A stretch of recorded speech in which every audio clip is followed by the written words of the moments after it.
2020 will go down as one of the most insane years in human history. And I'm not even talking about us being boxed up in our houses, 6 feet separated from our loved ones and, basically muzzled up half of the time. I'm not talking about that.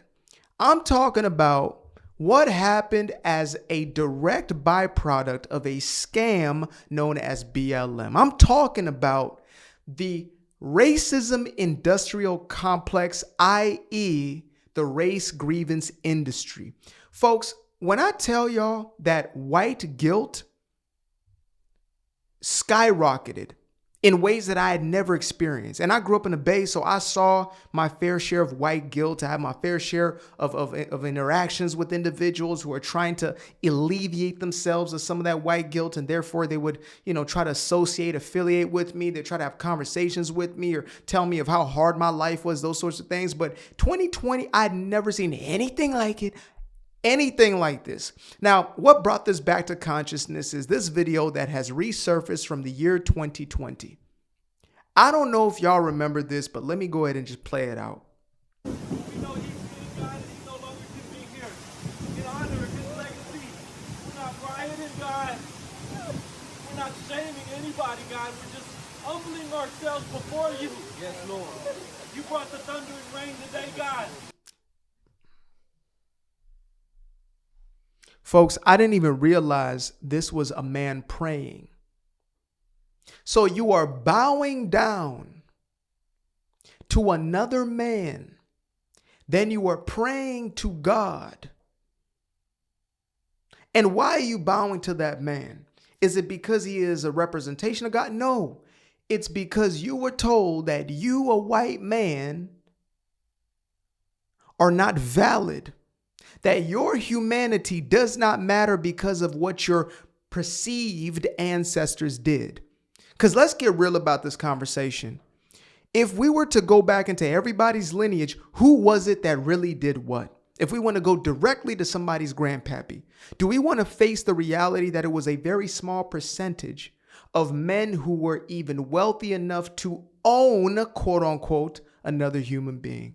Throughout history, it's been that way. Slave ownership was oftentimes relegated to the upper class. It was the wealthiest of wealthy people. In the same way, those who owned land, those who owned cattle, when somebody had servants or slaves, those were the wealthiest in the society.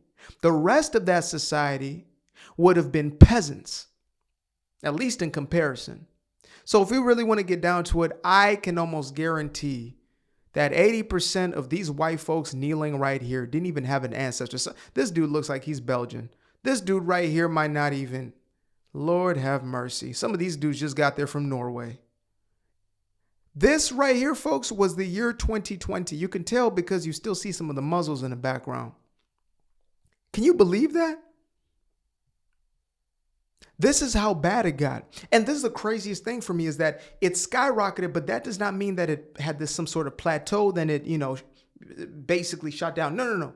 This was the beginning of the end when it came to this woke nonsense. Because this was a time when white folks, instead of saying, you know what, we're going to stand on essentially the truth, which is, I didn't do this to you.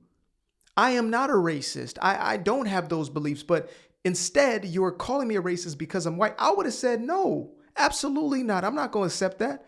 If somebody comes up to me and says, you hate these people or you got this problem with that one and I don't, I'm going to tell them straight up, no, I don't. What are you talking about? How are you going to tell me what I am and what I got going on? How do you know what's in my heart? But instead, they literally bow the knee. I'm going to let it play out and then get back to it. We're not shaming anybody, God. We're just humbling ourselves before you. Yes, Lord. You brought the thunder and rain today, God. Because Satan takes the L today. Father, in Jesus' name, you get the victory. Not in Jesus' name. We ask for forgiveness from our black brothers and sisters for years and years of racism, of systematic racism. This is the Christian virtue signal. That's what that is. The Christian virtue signal.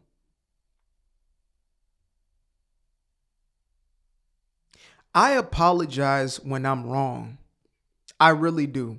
When I've done somebody dirty and I realize, man, you are out of pocket, you hurt that person, I will double back and I will apologize.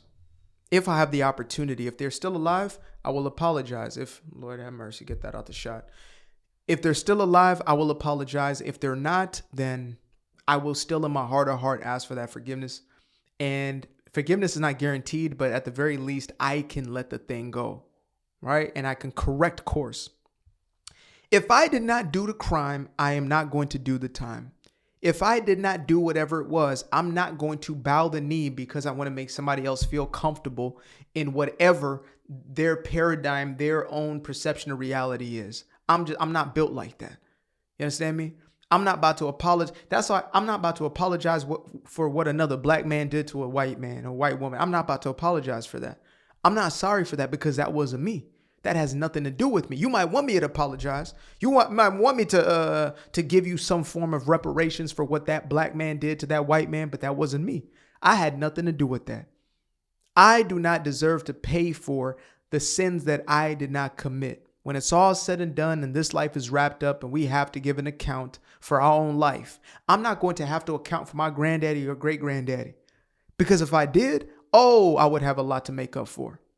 My great grandfather, let's see, the man who left a whole entire family to start another one. Okay, I got to make up for his sins? Absolutely not. Absolutely not. I'm not going to make up for the people that he knocked out cold, lives that he may have taken.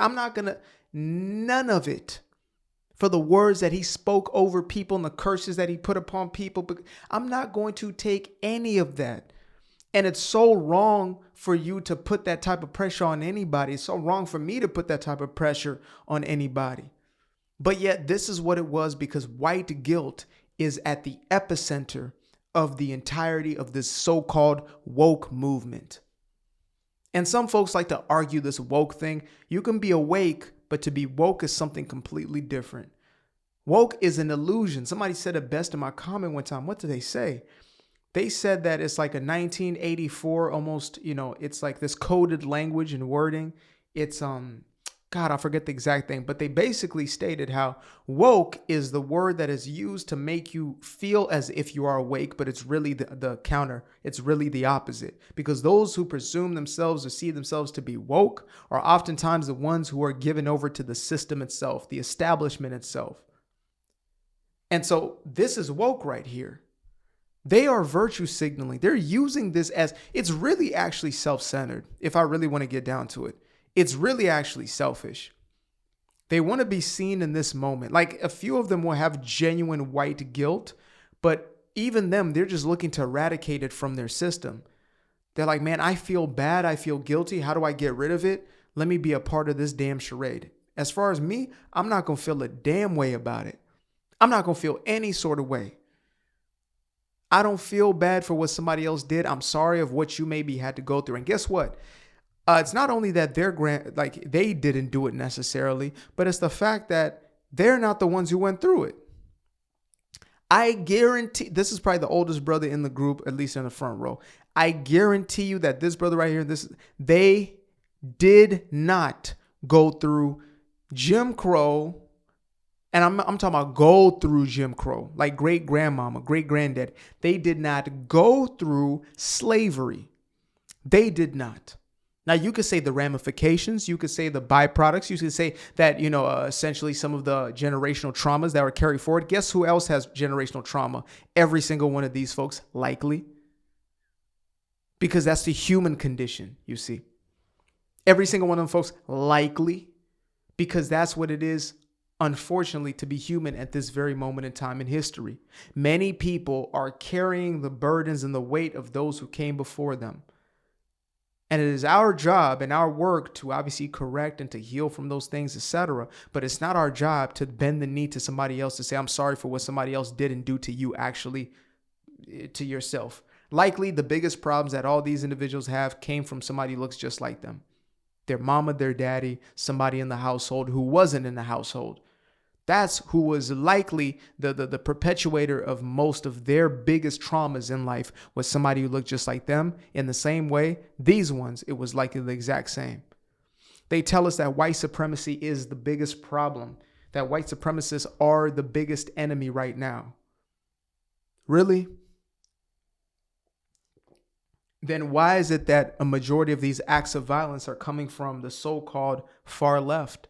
Why is that? Why is it that they're the ones who call burning down towns, burning down buildings, looting people's businesses, blowing up cars, literally? Why is it that those people call that protest and are able to get away with it?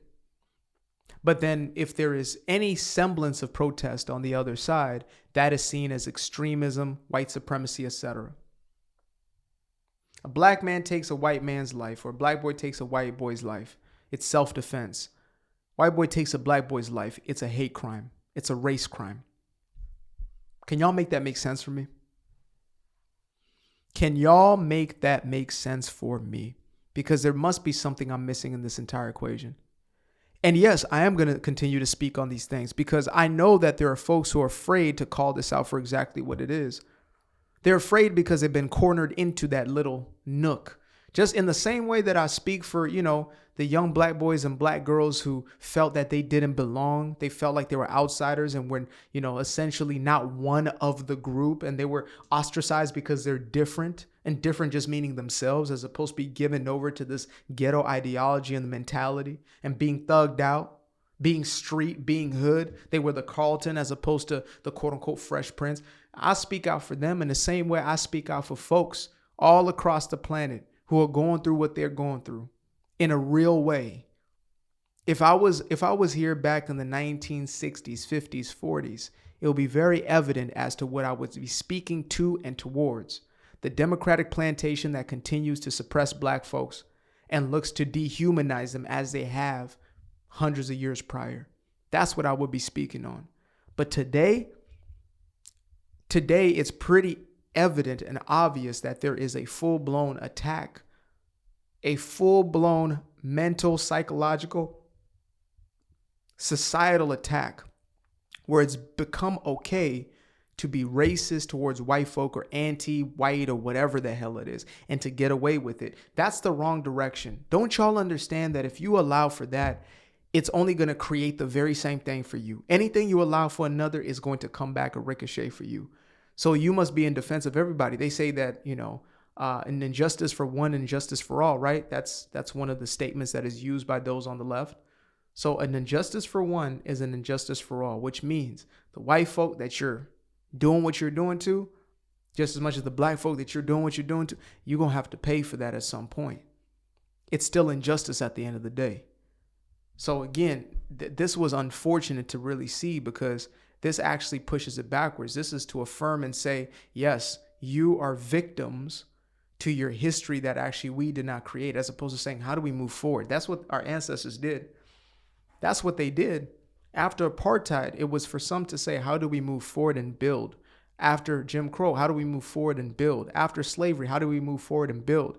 And now we've allowed ourselves to regress because of those, the quote unquote powers that be. They're not powers over me, but those who benefit from this, those who are making money from this, those who are gaining power and influence from this race grievance industry. White guilt is extremely profitable when you have a society that basically has accepted this weaponized empathy, right? Or unaliving empathy, if you would. Shout out to Dr. Gad Sad. Weaponized empathy. When you turn that empathy towards yourself and you destroy yourself from the inside. Look to the rest of the world and see it. Look to the UK, look to Germany, Ireland, etc., and see what has happened as a direct result of let's let everybody in, even those who want to destroy us and those who hate us. See exactly how that works out.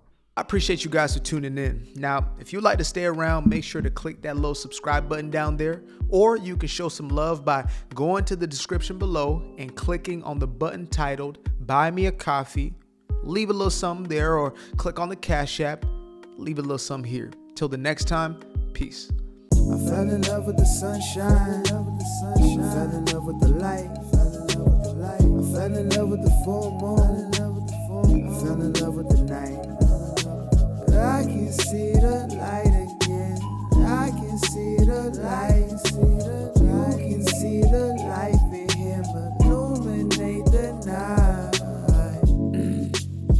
I know the time is taking. A 3-6-5, that's a full rotation. I see you looking up, you know them constellations. Constantly gazing like house of praises, you get to praising.